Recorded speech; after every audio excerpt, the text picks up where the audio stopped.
Olá pessoal, como estão vocês? Tudo bem? Eu sou a professora Silvânia e vou trabalhar com vocês a disciplina Ética Empresarial. E hoje eu estou aqui interagindo com vocês para contextualizar algumas aulas da nossa apostila que vocês vão utilizar durante o curso. Isso para facilitar o processo de aprendizagem de vocês. E aí, estão todos animados para nossas aulas? Mas antes de iniciarmos as nossas aulas, eu vou falar com vocês como será a metodologia das nossas aulas. Primeiramente, nós vamos ter uma aula interativa via internet, que é esse momento. Nesta aula, nós faremos algumas reflexões sobre a aplicação prática da ética no cotidiano e ao longo da aula vocês verão a importância dessa disciplina, tanto na atuação profissional como para a vida pessoal de vocês. Mas para que essa aula dê certo, eu vou precisar muito da participação de todos vocês aí do outro lado, ok? Bem, semanalmente nós teremos aulas postadas na nossa plataforma da nossa disciplina e nós teremos 4 semanas de aula. Em cada semana, vocês vão ter à disposição de vocês a unidade da apostila que vocês irão utilizar durante a semana. Na primeira semana estará disponíveis a aula 1 a 6 da nossa apostila, na segunda semana as aulas 7 a 13, na terceira semana 14 a 20 e a quarta semana será a nossa avaliação final. Lembrando que a apostila completa estará postada acima das nossas aulas. Nós teremos também postado na nossa plataforma textos complementares, vídeos e os exercícios da semana. Os exercícios da semana, ao todo, serão 3, distribuídos da seguinte forma. O exercício da primeira semana vale 2 pontos, o exercício da segunda e da terceira semana vale 1 ponto cada, e eles então somarão 4 pontos que serão somados à nota da prova final.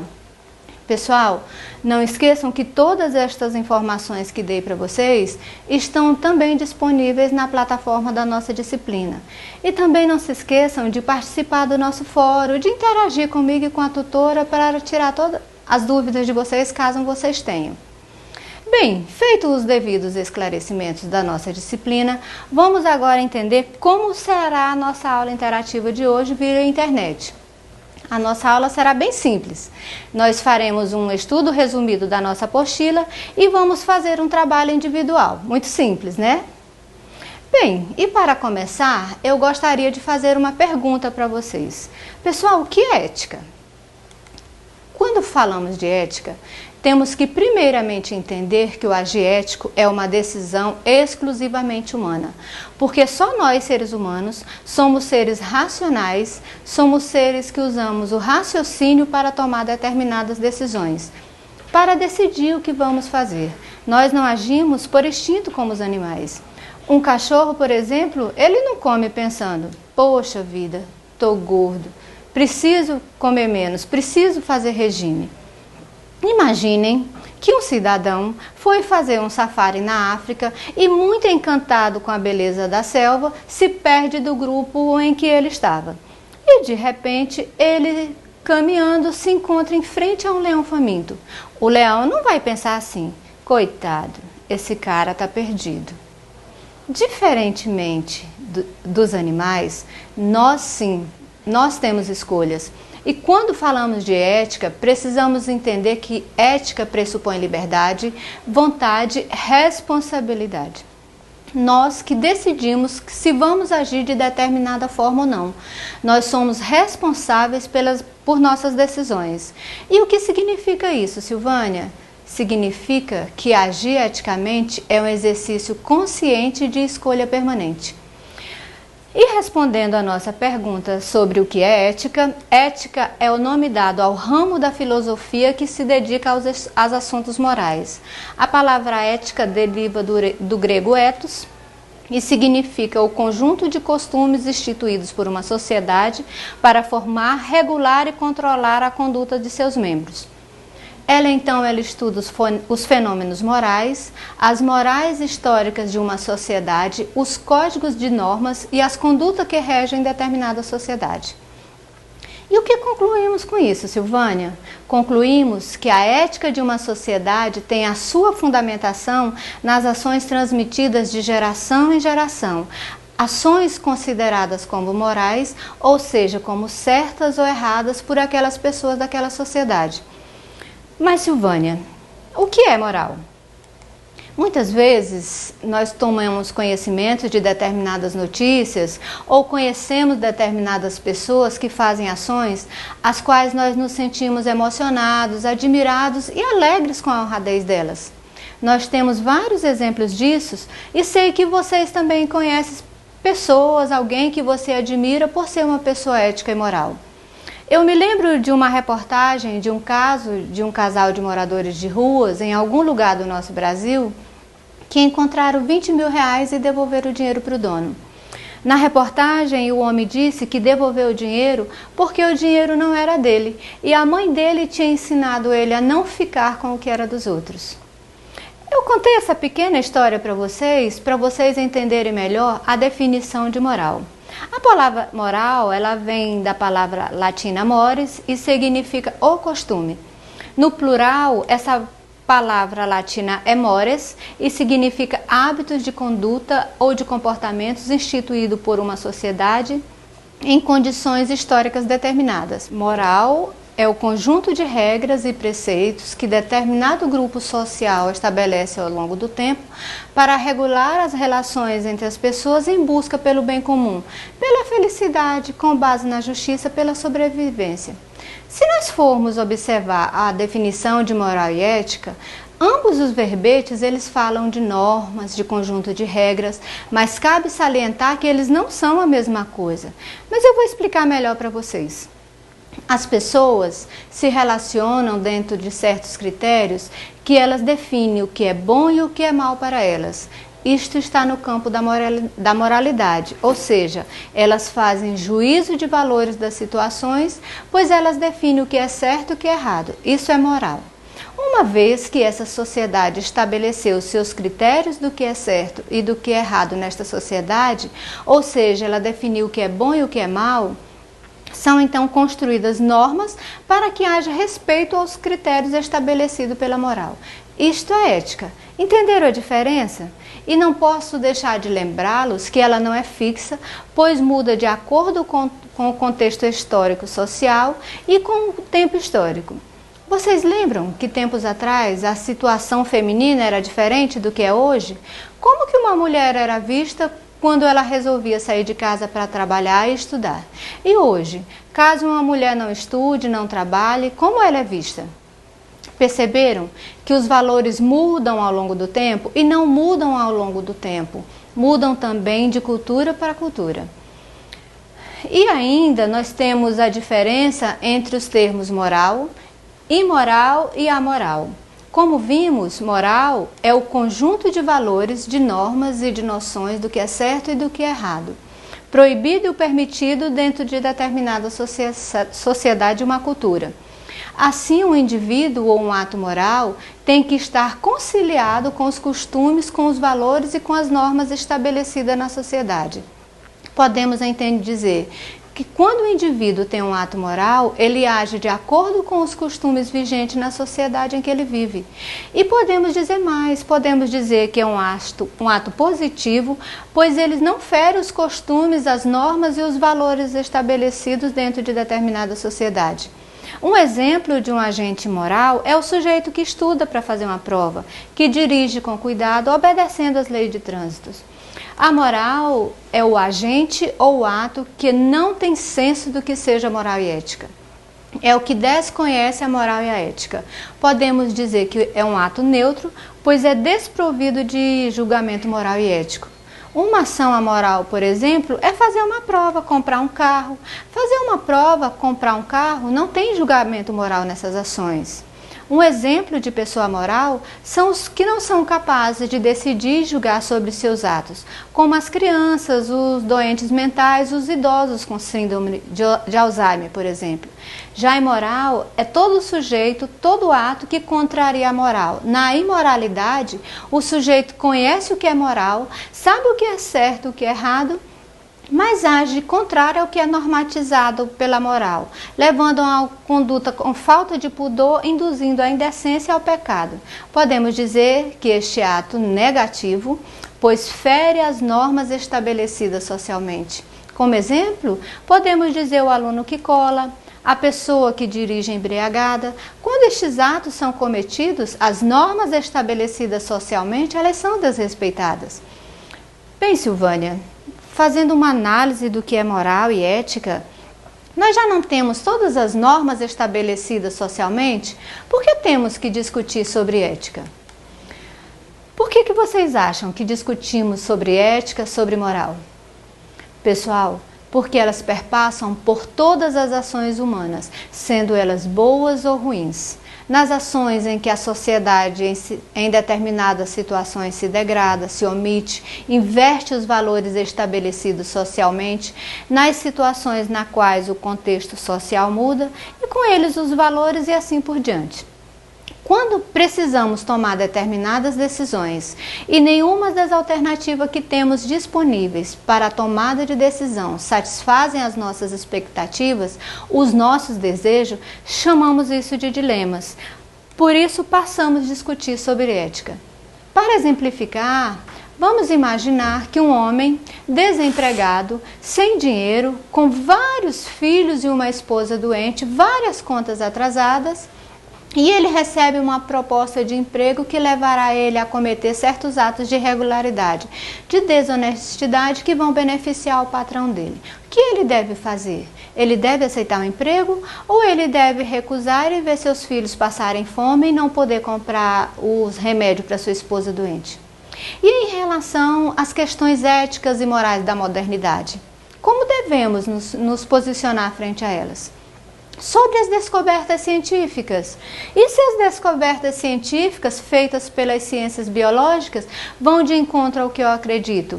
Mas, e se elas salvarem vidas? Se melhorarem a vida humana, como devo me portar diante delas? E sobre a eutanásia? Todos temos o direito de viver com dignidade, mas diante de uma doença grave, degenerativa, eu tenho o direito de decidir viver ou não? E qual a nossa responsabilidade social? Devemos buscar pelos nossos interesses? Mas se os nossos interesses não forem os interesses da nossa coletividade?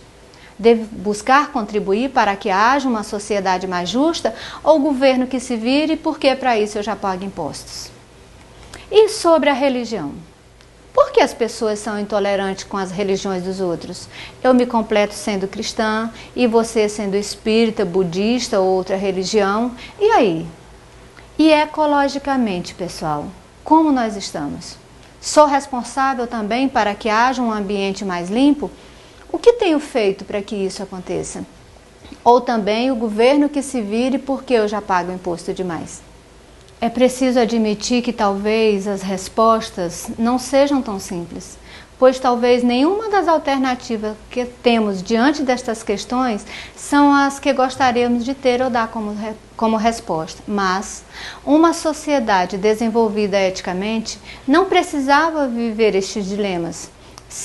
Se o sentimento ético igualitário existisse, a sociedade viveria equilibrada e não entraria em crise autodestrutiva, como vemos nos noticiários todos os dias.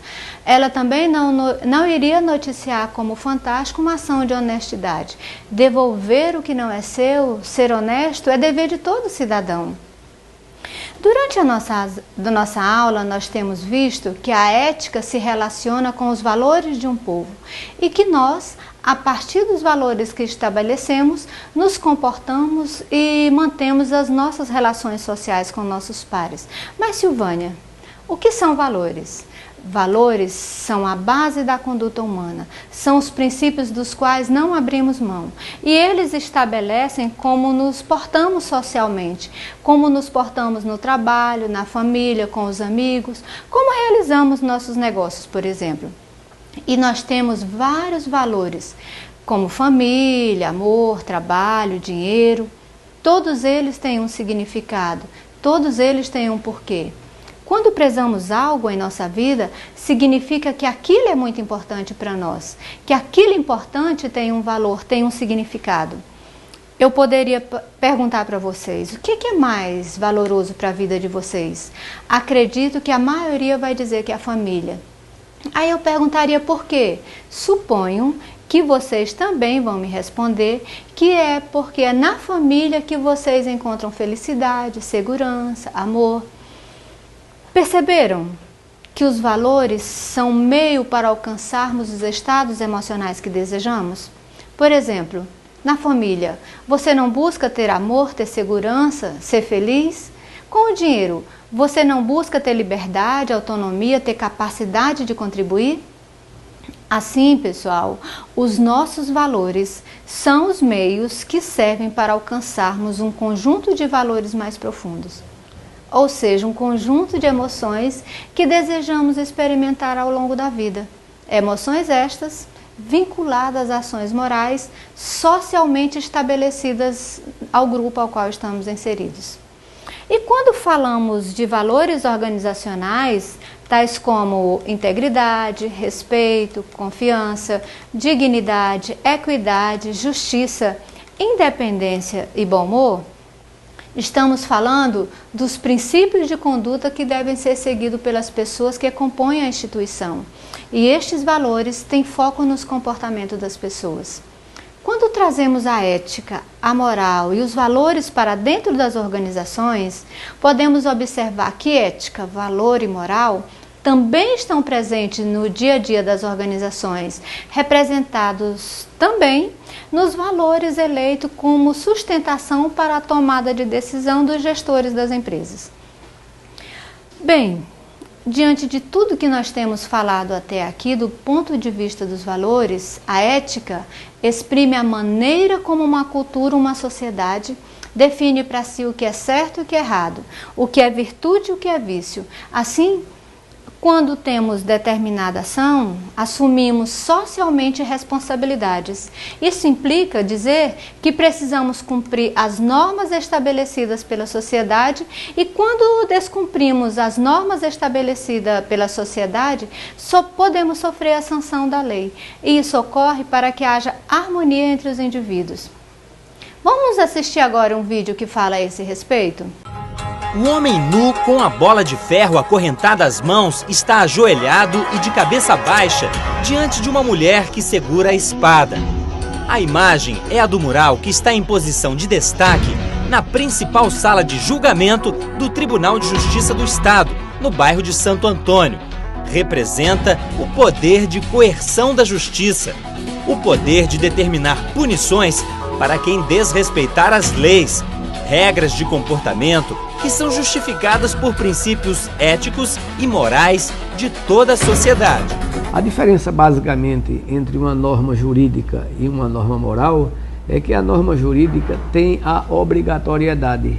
O seu descumprimento gera uma sanção, enquanto a norma moral não traz consequências de sanção para o seu descumprimento.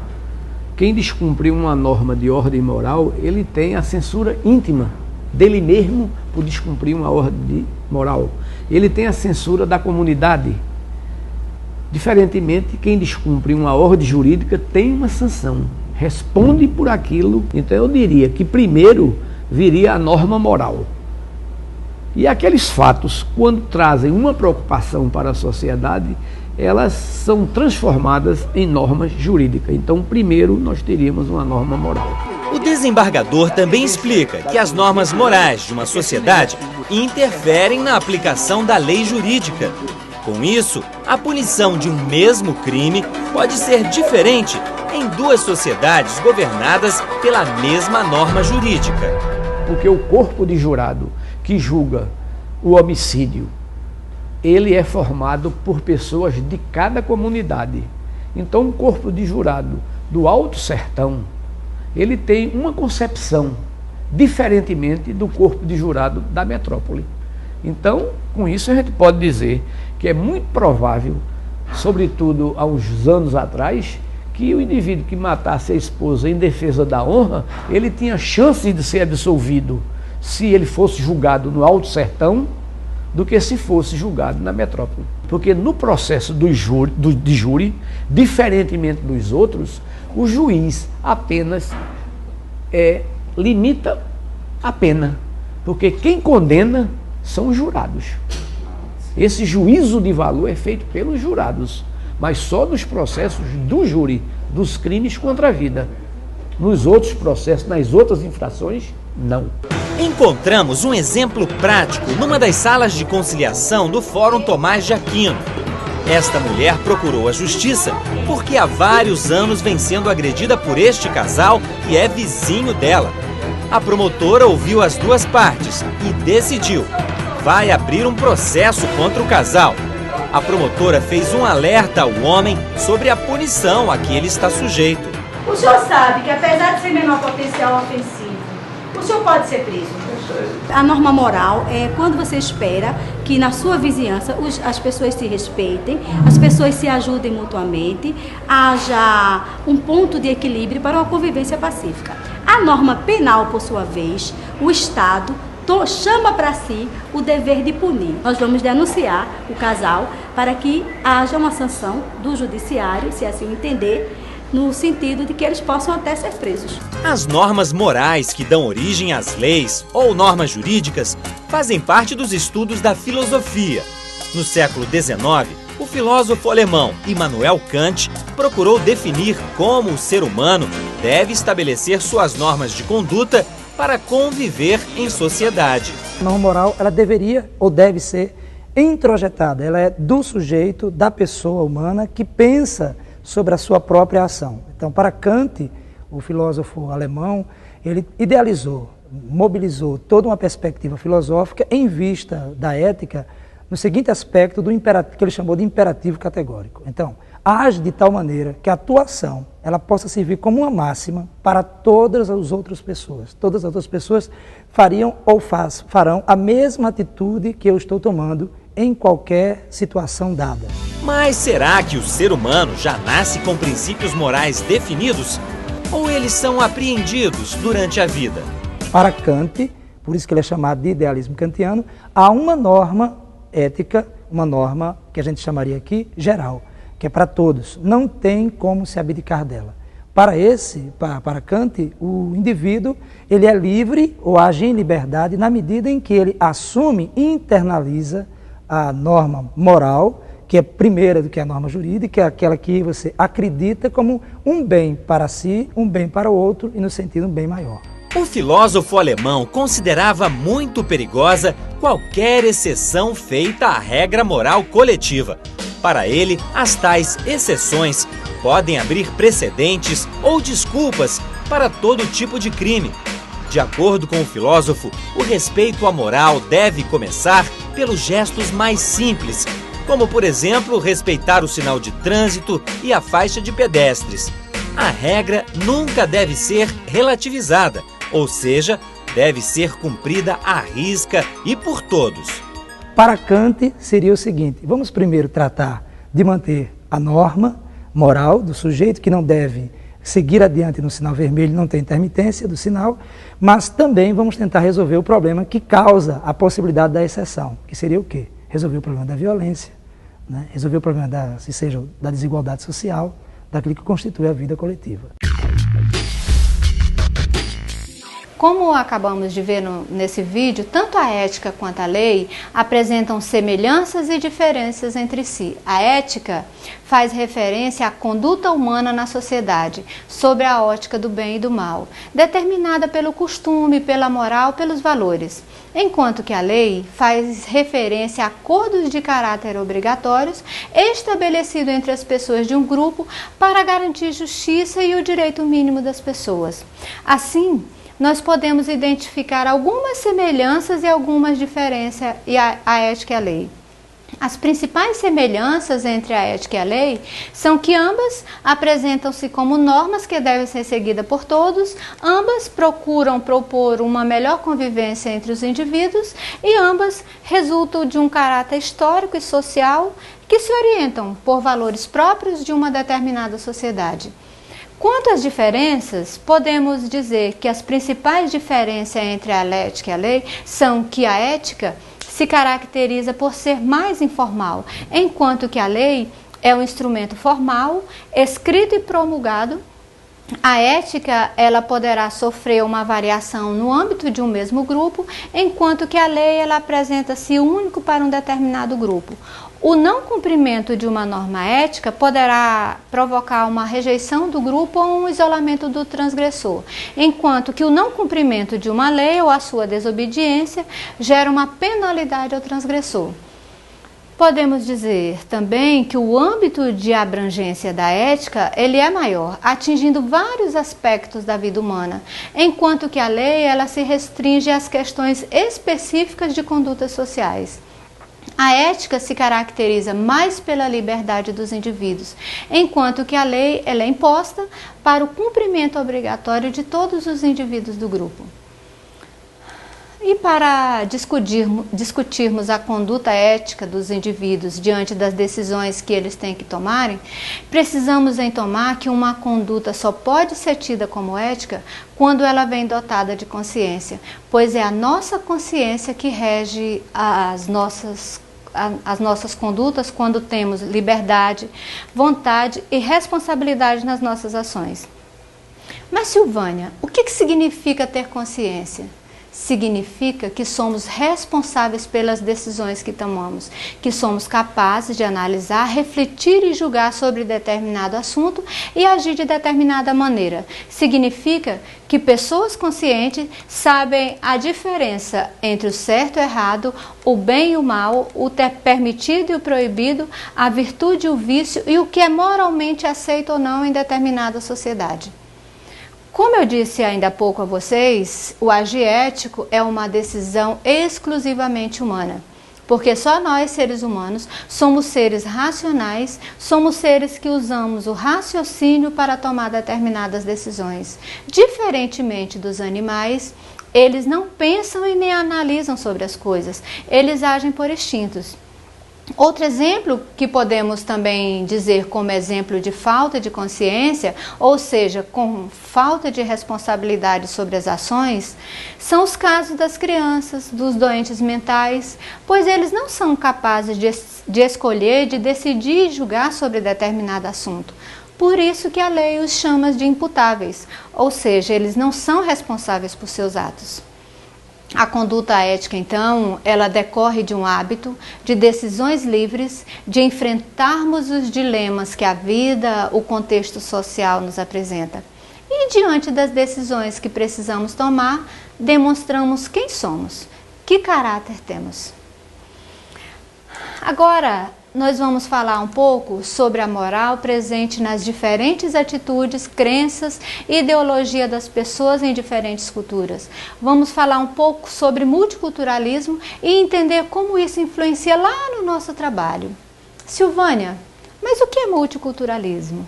Segundo o dicionário online, multiculturalismo é a coexistência de várias culturas no mesmo território, no mesmo país, no mesmo espaço.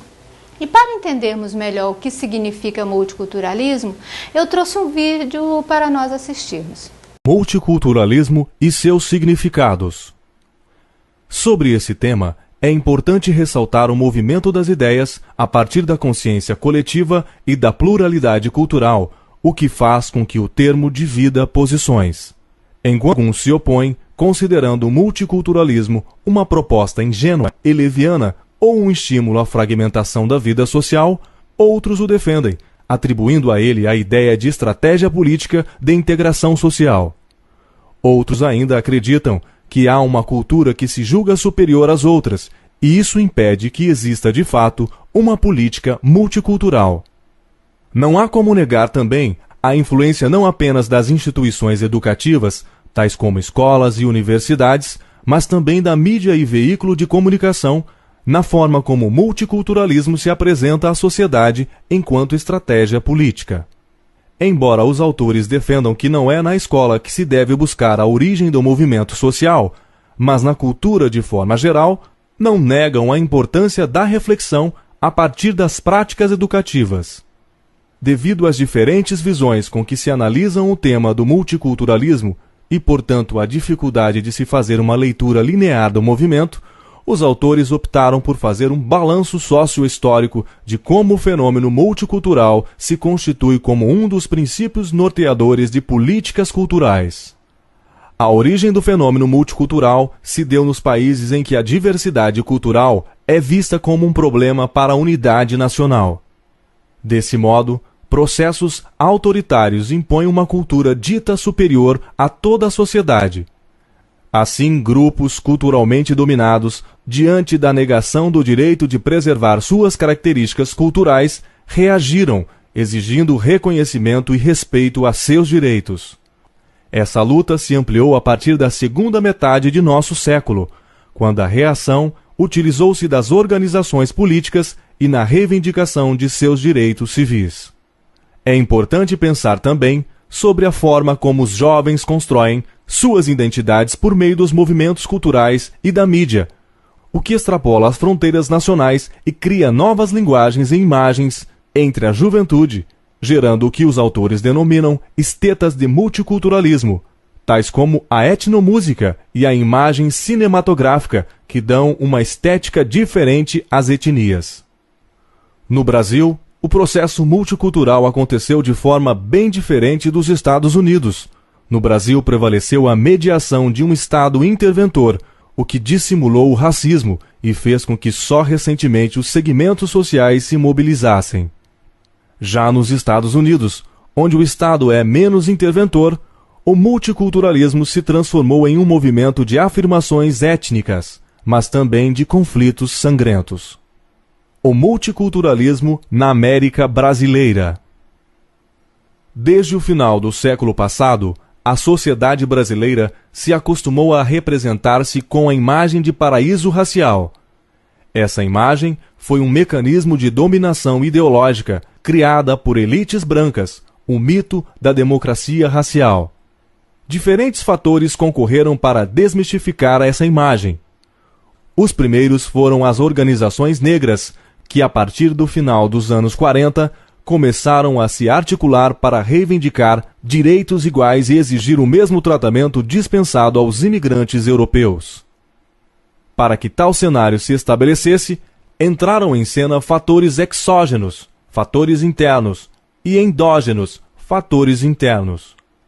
Fatores exógenos, contatos entre militantes negros brasileiros e estadunidenses, criando uma influência de ideias americanas no Brasil, criação da ONU e da Unesco, o que pôs em xeque o suposto paraíso racial brasileiro com a mudança de perspectiva introduzida por novas pesquisas.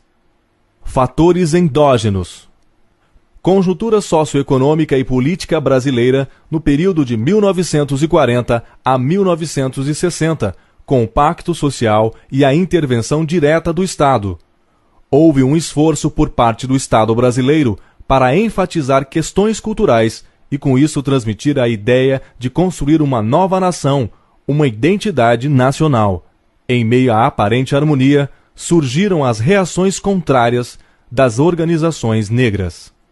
Desse modo, o movimento multicultural no Brasil foi ao mesmo tempo um trabalho de conservação, inovação e valorização do patrimônio cultural afro-brasileiro. Porém, a construção de uma sociedade multicultural democrática continuará dependendo da ação dos movimentos sociais. São apontados alguns problemas e obstáculos a serem superados em relação ao multiculturalismo, tais como falta de uma proposta clara que garanta uma formação permanente de professores nesse sentido, pouca produção na área da educação sobre os temas multiculturais, entre eles o espaço menor ainda ocupado pelos estudos sobre a mulher e principalmente a desigualdade na distribuição dos estudos multiculturais nos programas de pós-graduação, que se concentra quase que totalmente 90% nas regiões Sul e Sudeste. Viram que interessante, pessoal? Como os aspectos culturais podem influenciar nos comportamentos, nos valores, nos interesses sociais dentro de um mesmo espaço social? Como assim, Silvânia? O filósofo inglês Thomas More citou a seguinte frase: "Nenhum homem é uma ilha". Esta frase nos ajuda a entender que a vida humana é um convívio social. O multiculturalismo tem sido um tema bastante debatido atualmente, pois a grande necessidade de se compreender como as sociedades constituídas por identidades plurais, com atitudes, crenças, ideologias e culturas diferentes, se relacionam entre si.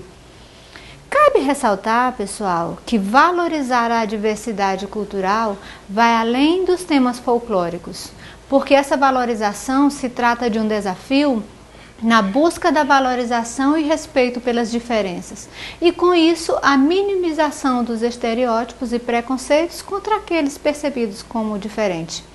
Isso implica, pessoal, em reconhecermos a presença dos que nos rodeiam como iguais, entender que vivemos em sociedade e essa sociedade é formada por várias organizações, várias culturas, e essas organizações e culturas são formadas por vários indivíduos e cada um tem os seus interesses. E esse tema é tão importante que o Ministério da Educação tem investido no crescimento pessoal e profissional das pessoas para reduzir as desigualdades sociais no nosso país. E quando trazemos o multiculturalismo para as organizações, vemos que o desafio dos gestores é combinar as várias características individuais daqueles que compõem a sua equipe de trabalho, pois no respeito ao outro está o fundamento da ética, profundamente ligado aos relacionamentos pessoais e profissionais.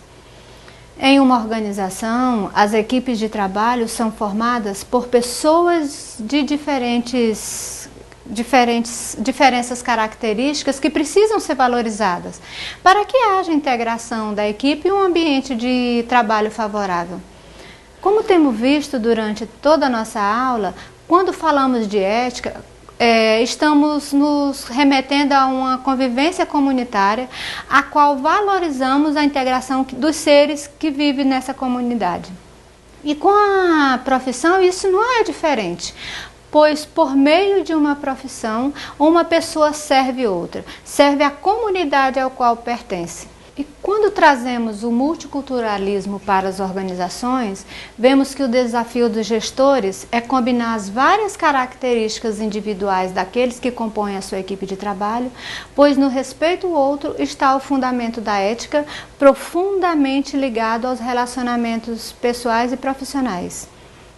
Em uma organização, as equipes de trabalho são formadas por pessoas de diferentes características e cujas essas características precisam ser valorizadas para que haja a integração da equipe e um ambiente de trabalho favorável. Como temos visto durante toda a nossa aula, quando falamos sobre ética, estamos nos remetendo a uma convivência comunitária, a qual valorizamos a convivência dos seres que vivem nessa comunidade. E com a profissão, isso não é diferente, pois por meio de uma profissão, uma pessoa serve outra, serve a comunidade a qual pertence. Mas antes de nos aprofundarmos neste tema, vamos ver a definição da palavra profissão. Drummond cita que o vocábulo profissão é originariamente de conotação religiosa e significa profissão de fé, ou professar uma religião.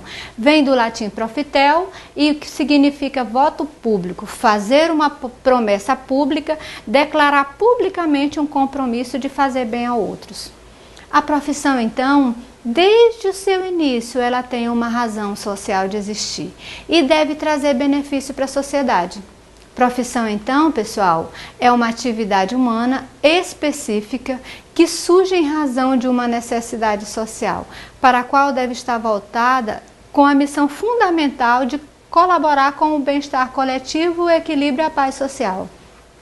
E por ter um valor social, uma profissão deve estar vinculada aos costumes do povo onde ela é praticada. E a sociedade exige correção e retidão no desempenho dela. Exige que o profissional respeite os valores sociais e a ética. Quando se é um bom profissional, ético, moral, a sociedade outorga então a este cidadão determinados privilégios, como forma de retribuição por consagrar sua vida para servir esta mesma sociedade. Isto leva o indivíduo a se tornar uma referência no exercício da sua profissão. Mas quando um profissional, no exercício do seu dever, desrespeita a ética estabelecida na sociedade, ele pode ser punido pela lei, Outra penalidade que este profissional pode sofrer é ser punido por seus colegas de profissão, né, que buscam não ter manchado a reputação profissional. Eles fazem isso através do seu código de ética profissional, que deve ser respeitado, e assim, quando uma pessoa assume a responsabilidade de executar determinada função, ela assume socialmente responsabilidades e precisa respeitar a ética inerente à sua profissão ou a função estabelecida no Código de Ética Profissional. E assim, na convivência social e comunitária, é que o ser humano se descobre e se realiza enquanto ser ético e moral. Bem, pessoal, estamos finalizando a nossa aula e para encerrar eu vou pedir para vocês realizar a nossa atividade. Essa atividade é para ser feita de forma individual. Eu gostaria que vocês elaborassem um texto de no mínimo 30 linhas. Neste texto, vocês contextualizassem a importância da ética dentro das organizações públicas e privadas. Coloquem também os valores organizacionais das organizações onde vocês trabalham e quais são as atitudes e os posicionamentos de vocês diante deles. Descrevam também quais são os seus valores e quais são os valores que vocês não abram mão. Após ter elaborado o texto, por favor, façam uma discussão em grupo na sala de aula e exponham o que vocês colocaram no texto. Após terminar a atividade, entrego o texto para a tutora, que ela vai escanear e enviar pela plataforma. Atenção, pessoal, este trabalho é um trabalho de participação, é para ser feito em sala de aula e, por favor, não esqueçam de colocar os nomes nos trabalhos de vocês.